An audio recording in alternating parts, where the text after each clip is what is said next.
Block his face. Yeah.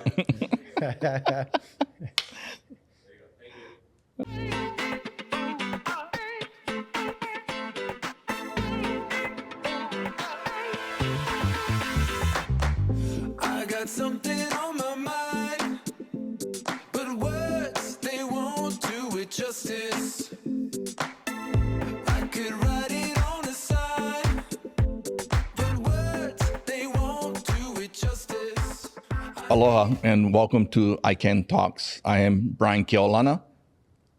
Aloha, wala mau Hawaii, wano ali'i, mai makani mai, mai mano mai, I'm ali'i. Right on, Ali. Aloha. Yeah. Hey, thanks for coming. Welcome. Yeah. This is awesome, for people that don't know us, and our relationship, it really starting off from our culture, to our community, to our families. For us being involved in this film industry is really the legacy really of how everything built from our ancestors all the way to our, great-grandfather's grandfather to my father to now, has kind of led that relationship because I know of your family, as well as, mine and stuff too. And your history, also too. So, when we talk about legacy, it's something maybe you talk about like your legacy with your family. Well, I think for like both of us, for legacy, we're looking at where we come from, who we represent, or what we represent as a people, as fathers today. But for me, it's kind of simple. The legacies that I think our fathers and our forefathers laid down before us that we hold today, which brought us to where we're both at today. The legacy of Hawaii and its people and what and how we hold it, I think is the importance, and how our family is back together once again within this generation. Yeah, my family coming, close to the water, of it also too, right? And what my father has passed down, Yes. To me and then to my kids and my nephews and nieces and, my family, my ohana, also too in our world. And we've always shared, right? And in our culture, it's thriving, our thriving culture. Yes. And we've always lived, through our culture, in many ways.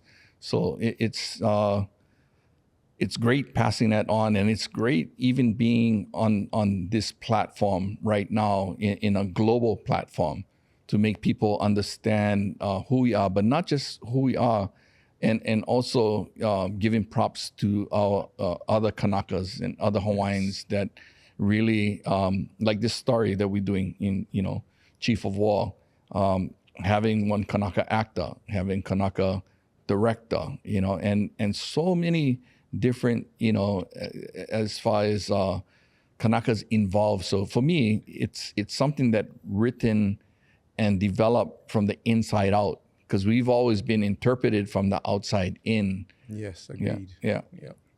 Where other people have told our mo'olelos, right? So, Yeah. I think for me, that's what was different. And at first, I wasn't involved, and I'm busy. I do culture every day. It's my life. It's my job, and it happened naturally. But I was busy, and I just really didn't have time. I didn't know much about it. But after a while of you guys contacting me and stuff, I agreed. It was something I had to really think about, because legacy is important to me. And it's not how we start, it's how we finish. That's what is super important to me. I've got to hold a line, hold the legacy, whether there's 100 people, 1,000 I take with me, or I'm standing alone. Holding the line of a legacy is super important. And so I came in to a world that I didn't know much about into the movie industry, with my natural ability and my legacy, my customs, my belief, and my everyday life, how I live, and to find a space, and with all you guys' help, because it wasn't my world, and I still wasn't sure. You know, I'm my worst skeptic, but as time went on, the comfort that you guys gave me, Jason's word, your word, my word, is super important. So I could give, like, wholeheartedly without crossing the line. And at the end, I was happy and prideful that I was part of it, because I think, like, if I wasn't there, maybe what would have happened? Yeah, if not you, who? You know, I always say that also too, right? And like I said, you know, being one producer on this show also too, and being a Kanaka producer on top of that, and doing the research and getting, you know, the right people involved in the right place, you know, and even you know, like I said, I knew of you, right? But my my kids, right, was the first kind of introduction, and they was telling me, oh, I met Uncle Ali, right? And I was proud of that also too, that my kids, you know, doing stunts and being involved and all that kind of things also too. But you know, I always say, for us, even in any industry also too, in our culture, trust is never given. Trust is earned, right? And that's how we live. And we live by our family core values. Of course, we always trust our family. We trust people, and we surround our people. We surround people around us, and to involve people into that ohana, it's unreal, you know, thing, right? And you can lose that real quick, you know, and real fast in being deceptive, in not being truthful, and not being transparent, you know. So again, we live by our values, right? You know, and every day it's on art in what we do, right? You know, so I think that's one of the biggest thing of what drove not just Chief of War, but our industry, you know, also to even what we do in ICAN, you know, both me, Angie, and Suka started off ICAN really through frustration after going and losing Chief of War to go elsewhere. But there was no other place to go other than Aotearoa. And I always say this because we've always, I live by the kingdom, you know, that's always been my way. But I also live in two worlds, and having the mindset of navigators, because I always say we're not divided by land, we're connected by water. And it's our whole Polynesian triangle that is our families, our brothers and sisters in all aspects, you know. So pipelining all that through and asking permission before getting permits, whether it's here or Aotearoa, was also one challenge, but it's also a learning opportunity in growth, you know. So and having you on my side also too, also gave me the confidence, you know, also to, and in every culturalist that we brought on board on top of this show also too, really gave me the confidence as, you know, as a hui, right? You know, together. Because I tell you, one of the things is controversy is a double-edged sword, but it also keeps us in check and balance, right? You know, because if you don't have people that keep you balanced, and of course we don't know everything, right? But in our own rights, you know, like I wouldn't let somebody tell me what's happening with the water if I get the mono swimming up and stuff too, and they tell me jump in, I'm gonna say you first. But I think, no, that's super important, like accountability. And to be accountable, I think. And for us, like, well, for me personally, I can say from my part, as far as Chief of War, I can hold myself accountable for the things that I did. Anybody's got any questions? They're welcome to come to me at any time. I knew that going in, and my acceptance that's what I accept. So come to me, good, bad, or indifferent. And being in Aotearoa and being accepted the way they accepted us, like no words for that as far as me, as a Polynesian, as a Hawaiian, as a Kanaka, landing on their shores and putting down my feet on the aina and just feeling like electricity, a place of belonging. And then the way that they accepted me personally, I just words can't even describe. I know. Like you belong, sense of place. And it created that comfort zone for me as far as like Ohana family. You guys were there with me. And it's just like you was there like for 1,000 years. That's how I felt. And then the way they treated you because of your skill set was beyond words for me. I enjoyed my time there. I love the people. I miss it. I dream about it. I think about it a lot. And it's part of my DNA. So it's sometimes I think it's like it was like going home for me. Yeah, you brought up one real good point, because not everybody can experience what we experience. When I went up there, and I'm gonna tell people the honest truth and transparent truth, right? Going there, I was super skeptic, right? Yes. Of going there, because why would you go to another, continent and country, and filming something that is really belonging here in Hawaii? So I already had mixed feelings, of going. And when I went, I was the only Kanaka went first time, So even more so, the weight upon my shoulders was pretty heavy, And for me, I also asked, we can do protocol, because I know, I'm not ma'a or comfortable with, doing protocol. That's not my world, I can do underwater chants if you like, But, so first contact was really with me, and asking permission of going to even the tribes, the chiefs in the village, and asking permission. And the first thing I got was, why are you guys here?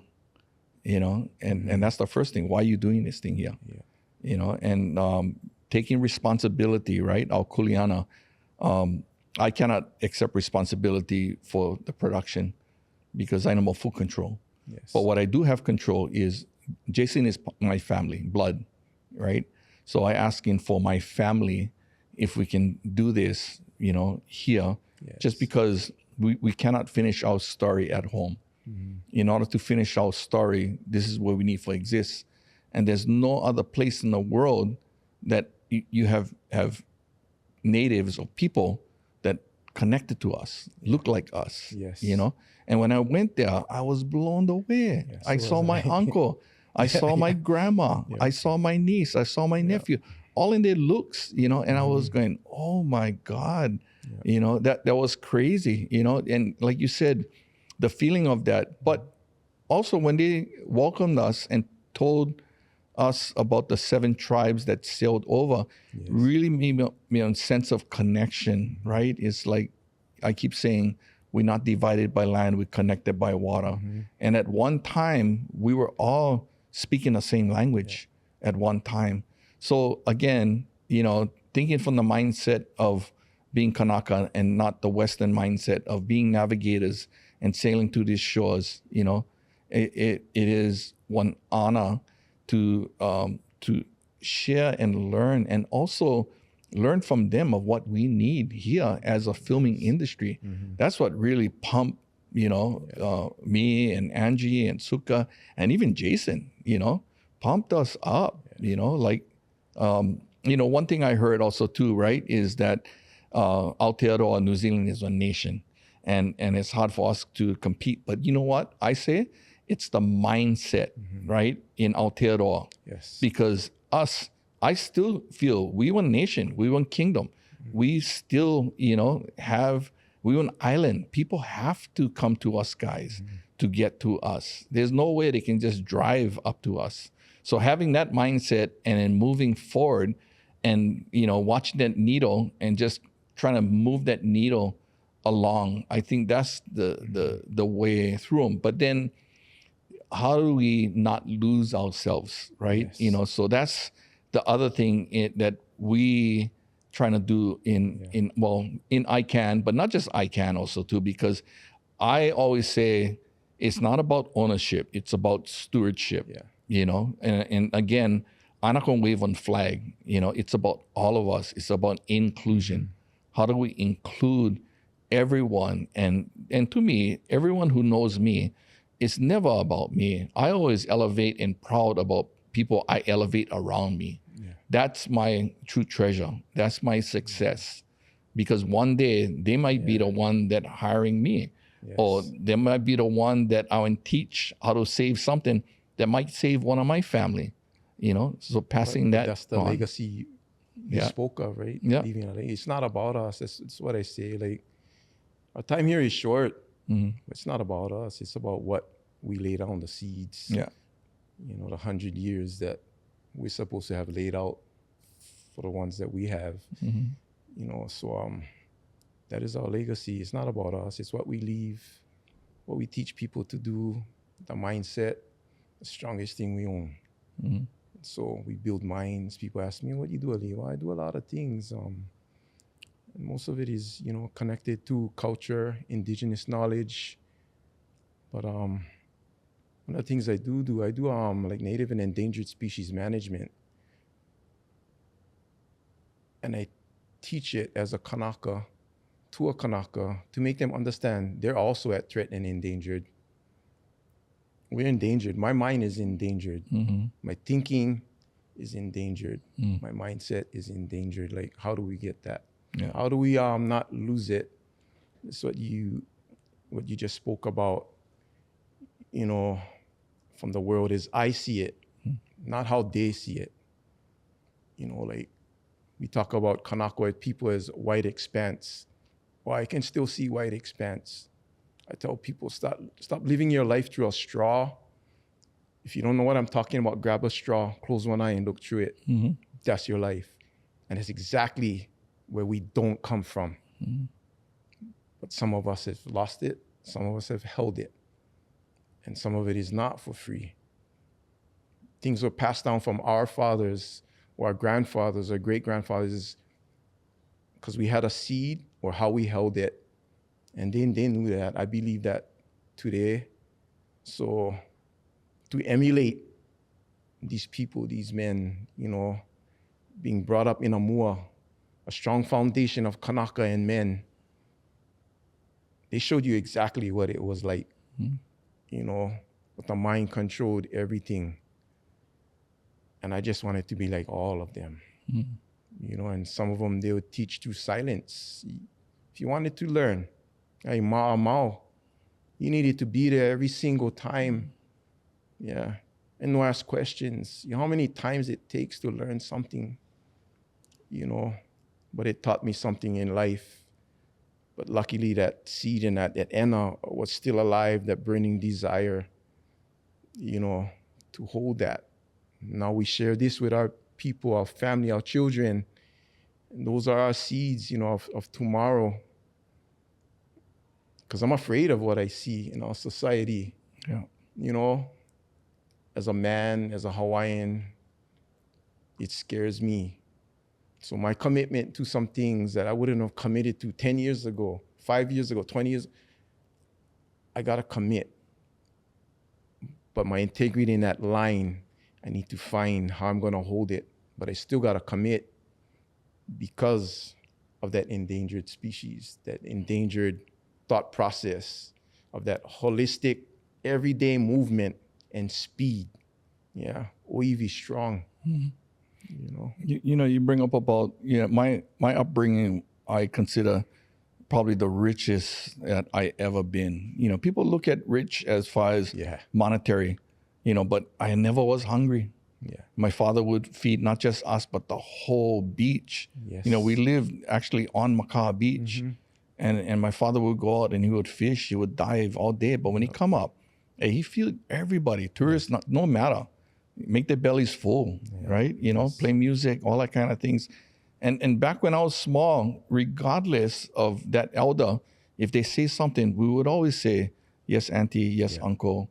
And we take that in consideration because that was a village mentality. Yes. You know, because you don't like disrespect and that go back to your father, right? You know, because we're going to get it. Yeah. Who's your tutu? Who's your dad? Yeah, exactly. That's it. And that's what happens on the west side for us guys is still exists, right? We're not going to call the police. We're going to call grandma, grandpa. But, you know, in our society, like you said, we're getting scared because the younger generation, you know, as a parent, you got to get involved.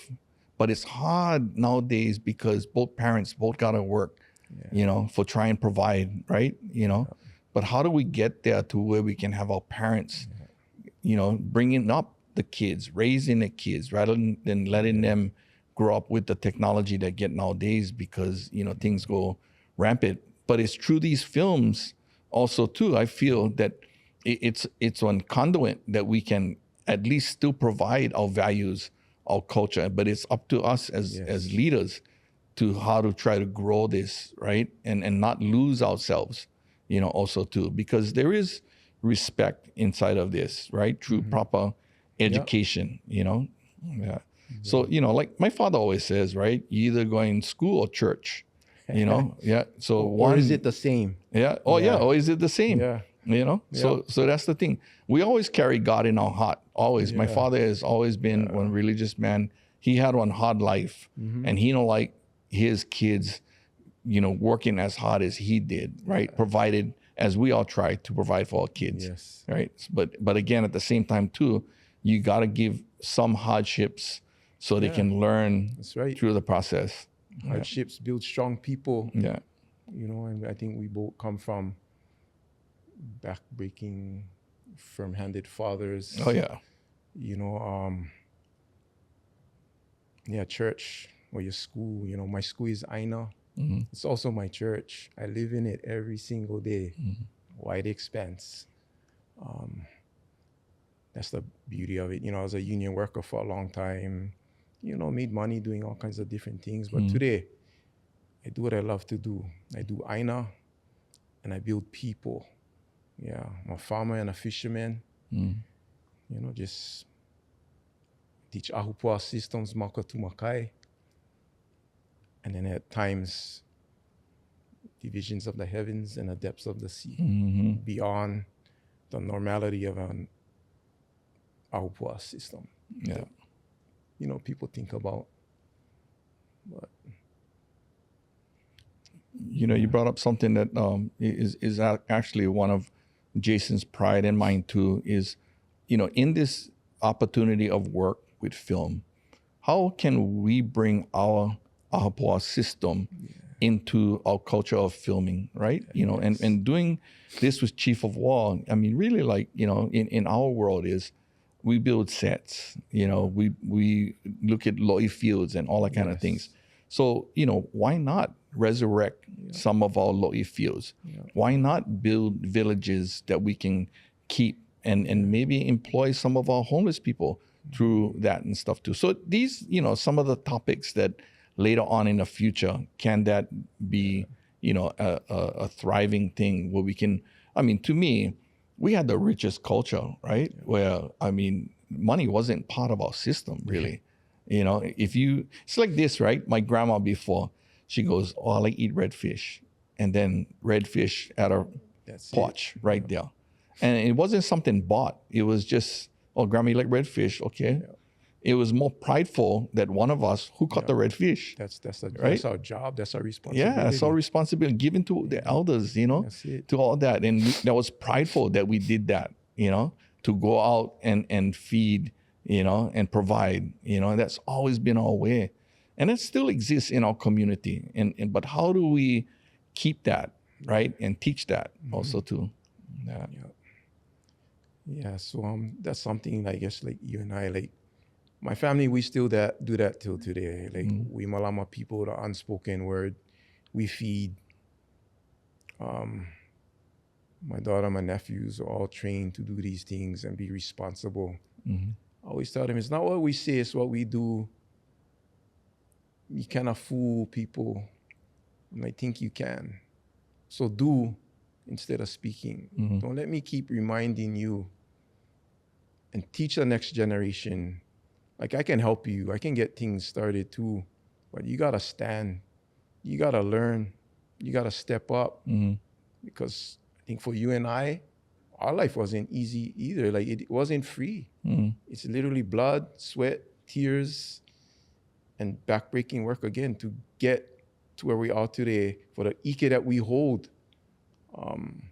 So getting that point across to the younger generation, like, don't sit around and wait. Don't wait for me. Don't wait for your kupuna to come here. Go to him. Like, they're still here. Don't let me keep explaining we need to feed people that can no longer do these things, because it's the palate. They're waiting, you know, and we need to teach, like, maybe our children should be with makua and our kupuna, like, because our children even are using the palate, you know, the palate, they taste that ono that would call. So it's important that we feed, you know, makua and kupuna till today, you know, and just the unspoken word, just, you know, just get it done.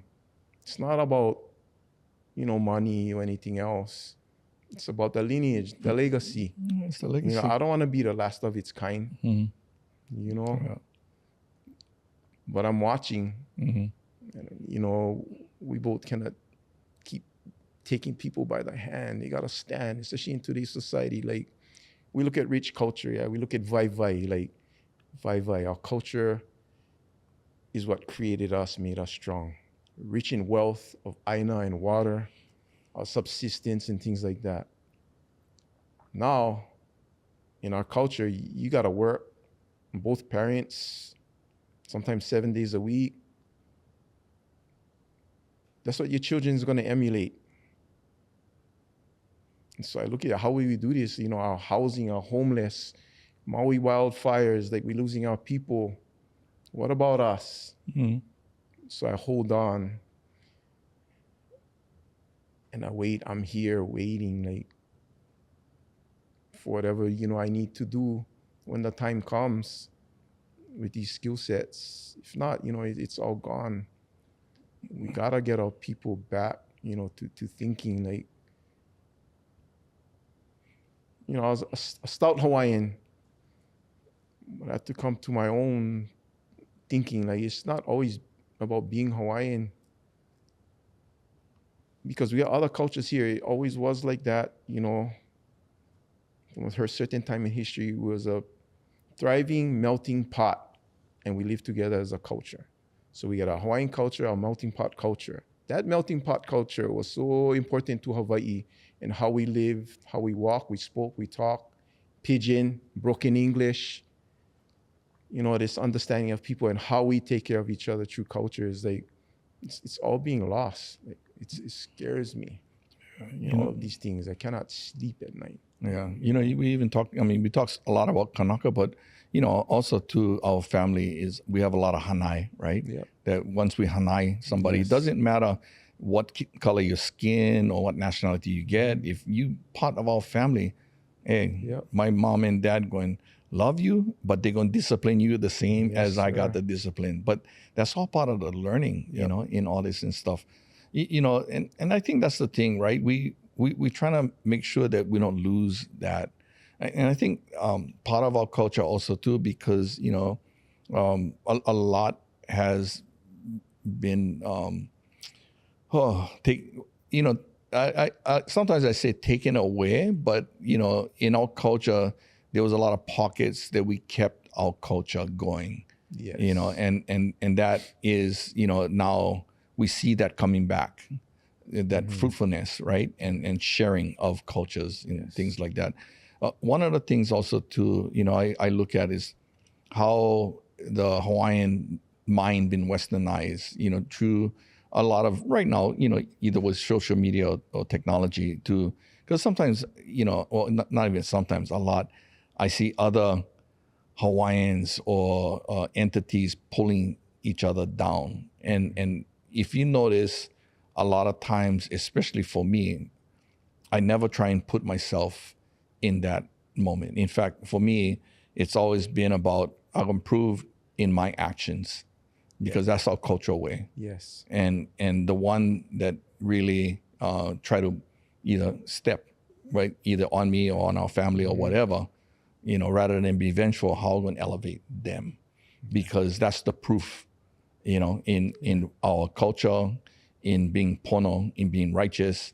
Like, for me, growing up, a lot of the times is like, in order for forgive somebody, you got to forgive yourself first, because, we think, a lot of the dark things, but it's like for fine balance, you have to forgive yourself in order to move forward, right? In order to grow in family. In all families, we all get, challenges, but if you don't call them challenges, and if you don't work through those challenges and try to communicate, then, you're going to have failure, and we're not in failing culture, So for us, strengthening us and thinking about stewardship and thinking about independency, like, again, we talk about Hawaii being, like independent. Right now, the way Hawaii is operating right now, we're so dependent on shipping, from outside forces. To me, I dread the day when our shipping stops. And then you're going, all of a sudden, those communities that you developed, those family bonds that you had, that's the only thing you're going to hang on to. That's it, So how much of your neighbors do you know? Because in Western society, we put all these walls up, knock down those walls. That's what Hawaiian culture all about, right? Involving everybody and stuff too, because you're going to have to do the hard work, in order for survive. And we live on an island. So we got to think as island people, that's the thing, So for me, it's like, again, and I'm bringing back the film industry to be sustainable, right?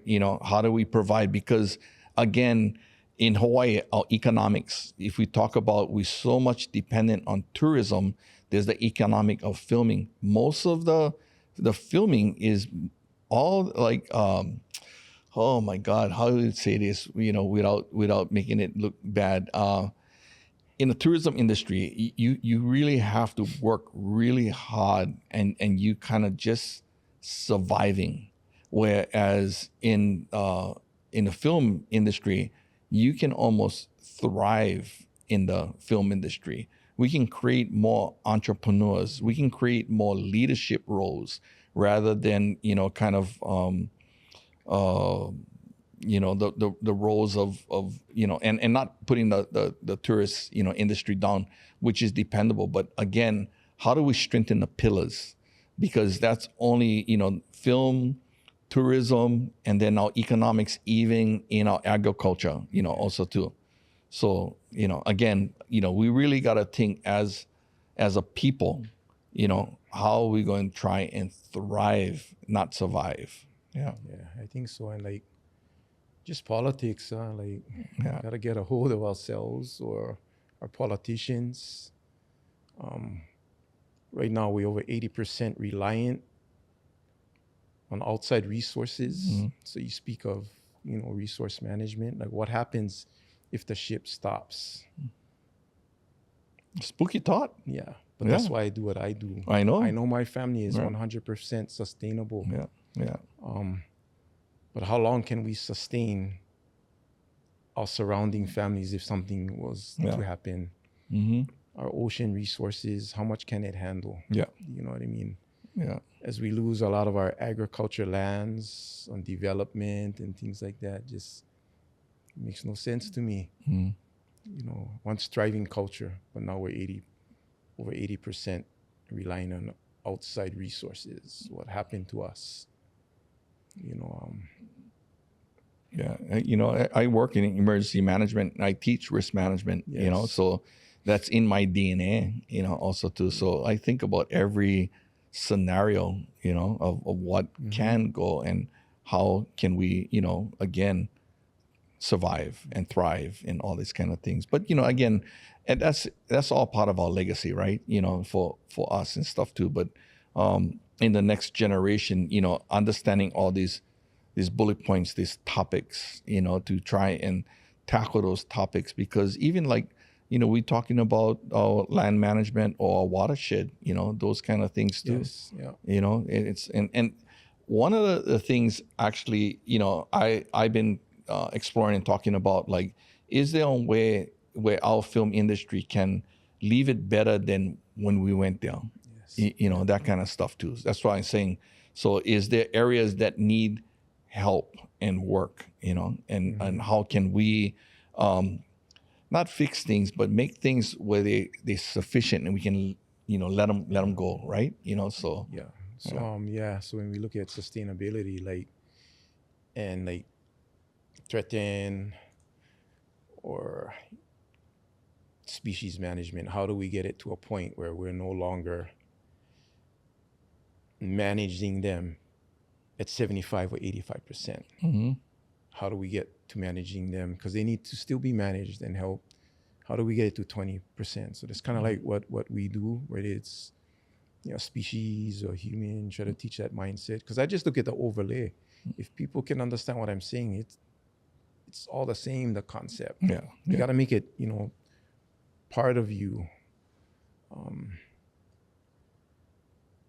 It's just today's fast track society. Easy to learn, easy to forget. You ask Siri. I never had Siri. We had our resources. We had no ask questions and figure it out. And so just the whole mindset, of thinking today. So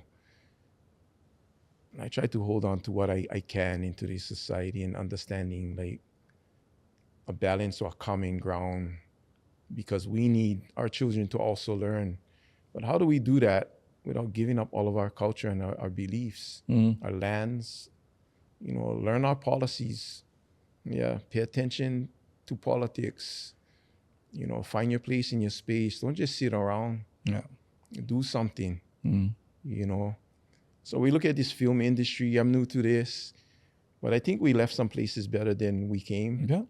I've seen it, and that was beautiful to me. I see us part of places and cultures as we moved, or families and ohana. I got to witness that firsthand. One thing I like to touch on, when we was filming Chief of War, the first place I was taken to was this place called Mateora Bay. I don't know where I'm going to. I get there, we got like probably 200 people, battle scenes going on, and all I know is Mateora.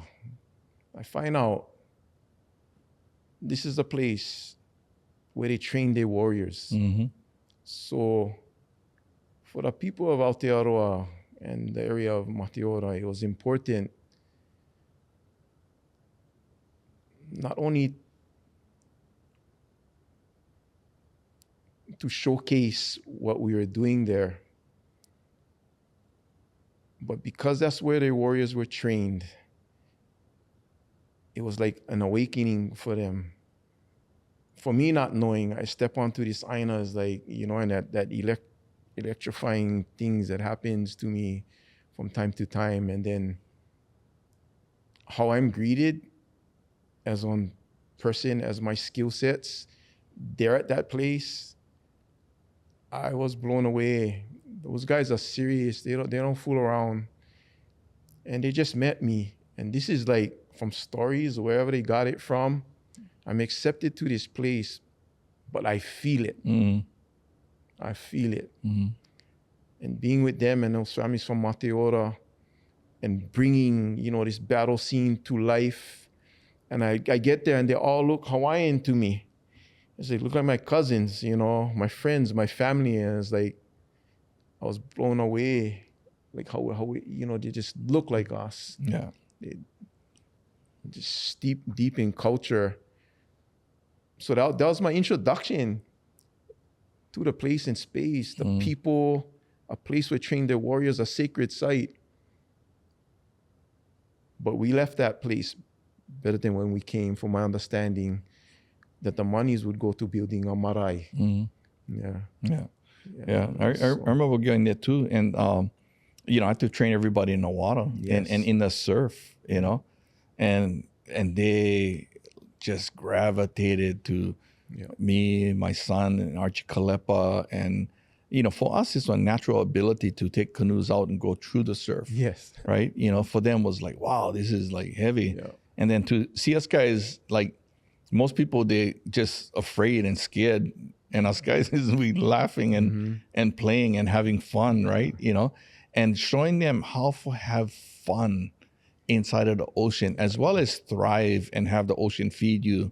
It's part of our water people's skills, and sharing that side of our culture with them was kind of neat, right? In all that and stuff too. And then also bringing our life-saving side, in there also too. But they have a great community, great people, and all that and stuff too. It's just, amazing, and all that and stuff. But again, for like us guys, all of our stories we like try and tell, here, we like try and keep them here as much as we possibly can. Yes. But at the same time, it's on business, and, the investors that going to put the money up, it's how can we tell our stories and still survive? So that's the other part to the finding that balance, right? I also feel also too, the big shows are great, but it's also, I like to help out the little shows, the smaller independent shows. Yeah. So, again, for those that like write and create, that's the reason why we made, ICAN, International Cultural Arts Network. So, we can help elevate our actors, our producers, our directors, and, people in every aspect of our film industry.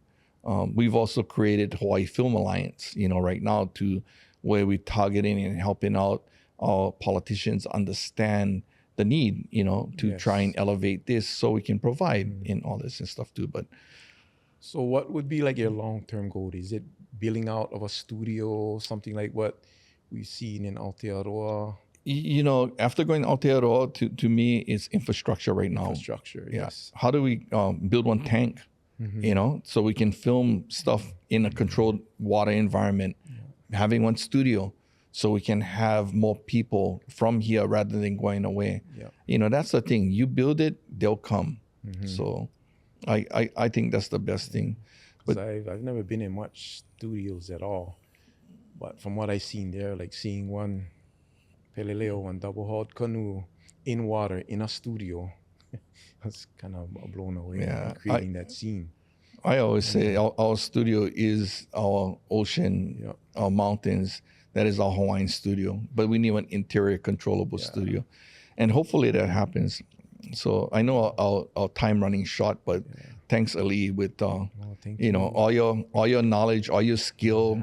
People they don't know how much I know how much of a battle it is for earn that trust. And thank you for at least to me it was like I needed you for do this. There were certain people on this show I needed for me also too. In order to pull this off. Got it. Well, it was also a learning experience for me. You guys gave me a comfort zone. So I kind of like feel like in a way, as I'm saying, I think they set me up because, I'm being asked by people and it's like, no, I'm busy, got time, I got to save my lands, my people, the children. And then I said, okay, I agreed to meet once. So Jason and, everybody's coming to my aina, as it's supposed to be like a few people. And then I think the icing on the cake, the card they pulled on me, it said, oh, Brian Keaulana is coming. And I turned and I looked like, wow, Konane, what a move. Because although our family's been apart for a long time, we have a history and I think mutual respect. And I was like, what a move. That's a beautiful Konane move. Like, because truthfully, I don't know what I would have said if he never showed up that day on my aina in my land. And it was leaning towards maybe not doing it. But when he came up, he gave me a comfort zone. And I believe Jason and his words. I'm a hard guy to fool. But I know Jason is sometimes controlled by other things that, sometimes it's tearing at him. Once we came to agreement, and you came, and we had an agreement as a ohana, I think that day, like, hey, this is it for me. Please remember, Jason, this is not about the movie. This is about ohana. And this could be the most beautifulest thing, or maybe not the most beautiful. And it's been beautiful. Yeah.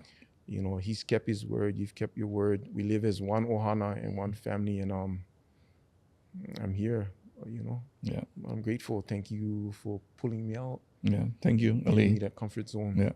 Yeah. Yeah. We good? Oh.